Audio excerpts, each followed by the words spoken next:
Now, more on that breakthrough in medical research announced today. The first time that a human embryo has been successfully edited in the U.S. to correct an inherited condition.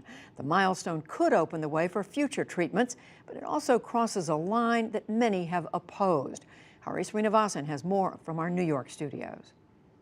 The work was done with a technology known as CRISPR. Essentially, a team of scientists snipped out the gene that causes a heart disease known as hypertrophic cardiomyopathy.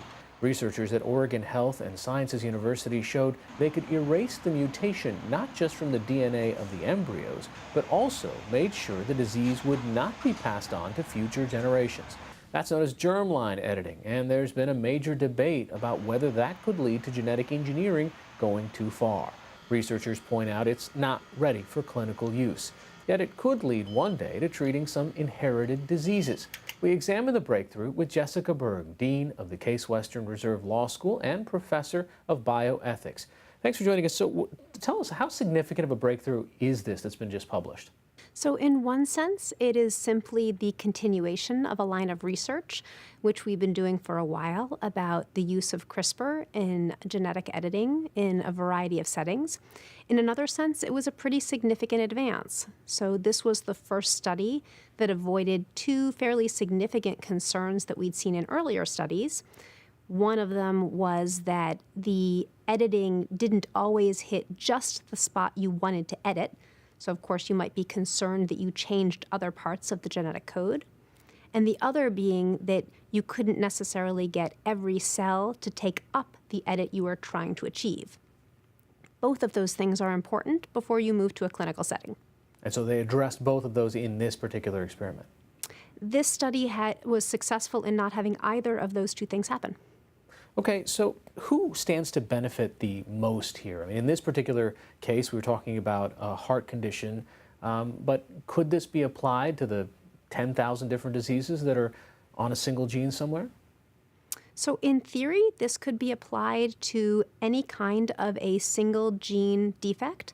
So certainly this would be, an important thing and an important advance for any kind of a clinical trial that you'd like to do correcting a single gene problem.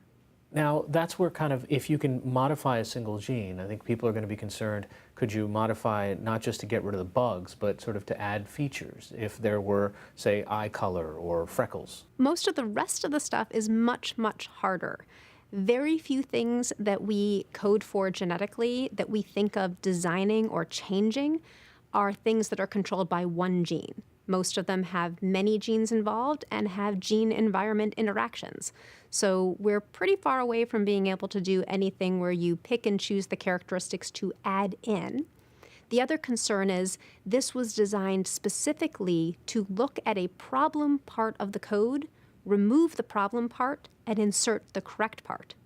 Inserting something else on top, so for example, not taking something else out, or trying to take something else out that's correctly coded, could lead to all sorts of other problems, and we'd be very, very cautious before we'd want to try anything like that.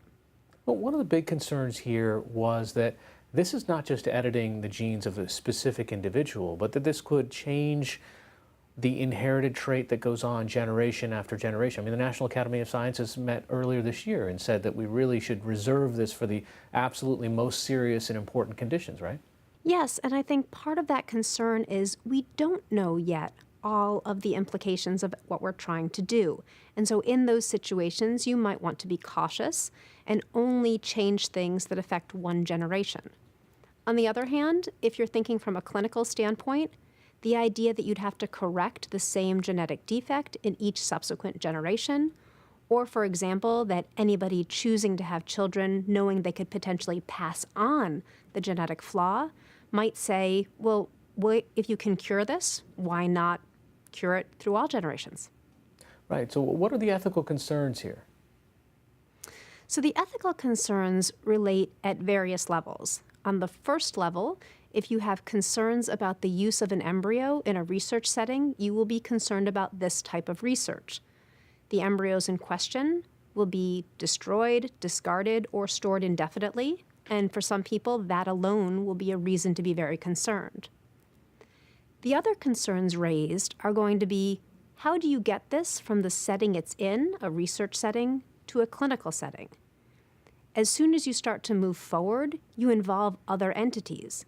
So to actually have this result in the birth of a baby without the genetic flaw, you've got to implant this in a woman. As soon as you do that, you're doing research with pregnant women. What are you going to do when things go wrong? What are you going to do if the developing fetus does not develop normally? That's going to raise a variety of other ethical questions. And then there's the very interesting question about what happens after the baby's born. Is this just they've signed up for a research trial for life, since we've got to follow the child to see what else is going to happen? These are all pretty big and important questions that I'm sure that people will be tackling for quite some time. Jessica Berg from Case Western Reserve University, thanks so much for joining us. Sure, thank you so much for inviting me.